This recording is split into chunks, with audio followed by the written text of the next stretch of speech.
Hi, நண்டு பிடிச்சி சமைக்கலாமா? நண்டு பிடிக்கிற ஃபர்ஸ்ட் ப்ராசஸ் மீன் பிடிக்கணும். மீன் பிடிச்சாதான் நண்டு பிடிக்க முடியும். இந்த ஒரு வெப்பனை வச்சு தான் நண்டு பிடிக்க போகிறோம்.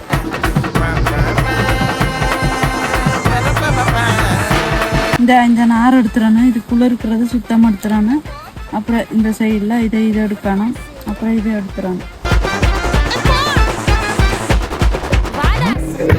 நண்டு ரசம் பண்ணலாமா?